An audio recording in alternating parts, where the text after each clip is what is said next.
Yasmine Ajaïdi, bonjour. Bonjour Thibault. Vous êtes maître de conférence à l'Université Paris 2 Panthéon-Assas et vous directrice du Master international du CIFOP. Et vous avez participé à un projet de recherche assez original avec Franck Bournois, aujourd'hui directeur général de SCP Europe, et Ezra Suleiman, professeur à l'Université de Princeton aux États-Unis. Alors ce projet, en fait, l'objectif, c'est de chercher à caractériser les spécificités du management à la française en sondant des étrangers qui travaillent dans les grandes entreprises, dans les multinationales françaises. Et il y a notamment, vous avez sondé des personnes dans 19 multinationales, donc 18 groupes du CAC 40. Alors, première question, tout simplement, quels ont été les résultats de cette étude? Quel portrait robot peut-on définir du manager français? On va commencer par les qualités.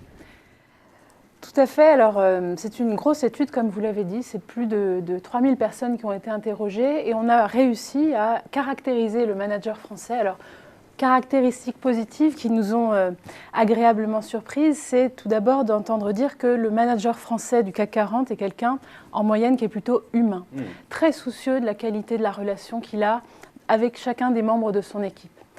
Deuxième caractéristique, c'est aussi quelqu'un qui est très brillant intellectuellement. Ce qui ressort vraiment de cette étude, c'est qu'on apprécie nos managers français pour la qualité de leur formation initiale, pour le côté très brillant qu'ils ont, très conceptuel, très tourné aussi vers la résolution de problèmes complexes, qui fait qu'on a envie de regarder chaque problème sous tous ses angles pour trouver la meilleure solution. Troisième qualité, c'est le côté très structuré. Les managers étrangers nous disent, voilà, les managers français sont des gens très attachés au process, mais en même temps, ils sont capables de mettre en place des procédures, mais en même temps, ils sont aussi capables de s'en détacher pour apporter la réponse la plus adaptée à une situation donnée. Donc un côté très pragmatique qui favorise l'innovation. Et puis, dernier point, c'est la culture du dialogue. Les managers français sont décrits comme des personnes qui aiment le débat d'idées, aiment le débat d'opinion pour que les idées fusent et puis qu'on puisse faire émerger de nouveaux projets. Et sur les défauts, que vous disent les étrangers qui travaillent dans les multinationales françaises sur les managers français? Bien sûr, il y a des défauts. Je ne vous ai pas dit quand même que c'est 70% d'entre eux qui sont très fiers d'appartenir à leur entreprise, mais bien sûr, ils donnent quelques points d'amélioration. Tout n'est pas tout rose, évidemment. Premier point, moi j'appelle ça le paradoxe de la communication à la française. C'est-à-dire que d'un côté, on a une communication qui au quotidien est extrêmement implicite. Les managers étrangers nous disent mais il faut lire entre les lignes quand on travaille dans une entreprise. Beaucoup de non-dits, on ne comprend pas toujours ce qui se passe. Et en même temps, quand il s'agit de faire une évaluation, d'être en phase d'évaluation de la performance, la communication là, peut être extrêmement explicite et parfois un peu blessante. C'est-à-dire qu'on est à la fois dans de l'implicite au quotidien et dans un feedback plutôt négatif quand il s'agit d'évaluer la performance d'un collaborateur. Donc ça, c'est un peu difficile. La deuxième chose un peu négative, c'est finalement, ce qu'il nous dit, c'est que le manager français, il est très bon dans la relation individuelle, il construit facilement le lien. Par contre, il ne sait pas facilement construire un collectif. On a un peu de mal sur la construction d'un esprit collectif dans l'entreprise. Puis dernier point, c'est le côté un peu autocratique, c'est-à-dire qu'on aime le débat d'idées en France, mais quand même c'est le chef qui décide, c'est lui qui a le dernier mot. Est-ce que les managers français ont conscience de cette image qu'ils renvoient? Est-ce qu'ils arrivent à s'adapter facilement aux collaborateurs étrangers?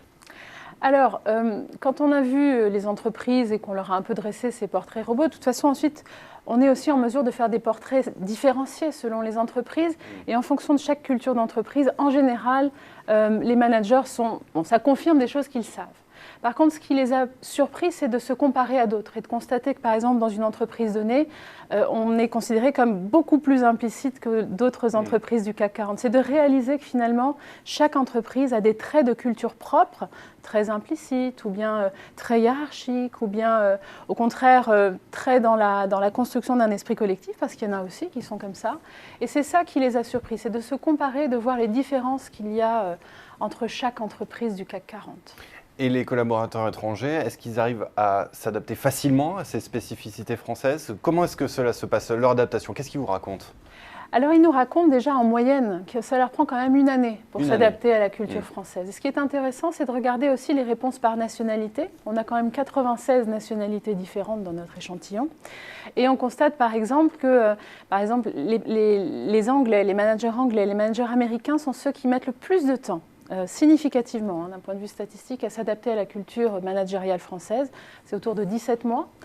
15 mois pour les Américains, 17 mois pour les Anglais. Par contre, les managers chinois nous disent que ça leur a pris 6 mois pour s'habituer à la culture française. Vous voyez des grosses variations. Donc ça, c'est un premier point qui est assez intéressant. Et ce qu'ils nous disent également, je vous ai parlé du portrait robot du manager français, mais quand vous prenez chaque nationalité, ils ne vous font pas le même portrait robot. Donc sur le côté, par exemple, très implicite, les Allemands vont vous dire les Français sont extrêmement implicites, j'ai besoin de lire entre les lignes, les Chinois vont nous trouver extrêmement explicites. Donc tout dépend finalement de son filtre culturel et d'où on vient, d'où on part sur chacune des dimensions. Dernière question, Yasmina Jaïdi, pourquoi est-ce important de connaître ces spécificités culturelles? Autrement dit, pour formuler de manière un peu plus triviale ma question, pourquoi est-ce que vous êtes intéressé à ce sujet? Il y a plusieurs raisons qui font qu'on s'est intéressé à ce sujet. La première, c'est que on avait envie, quand on regarde déjà le regard du chercheur, c'est que quand on regarde la recherche en interculturel, en général, on demande aux Américains de parler des Américains, aux Français de parler des Français. Et là, on voulait un peu inverser la tendance et demander à ces managers internationaux qui viennent travailler dans nos entreprises la manière dont ils nous perçoivent. Donc un peu comme un cuisinier qui demande à ses convives, voilà, comment vous trouvez un peu ma cuisine.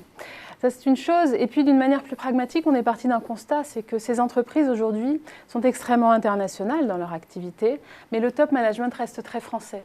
Et toutes se posent la question de leur culture d'entreprise. Elles se disent, voilà, aujourd'hui, quand on veut être efficace, il faut être indien en Inde, chinois en Chine.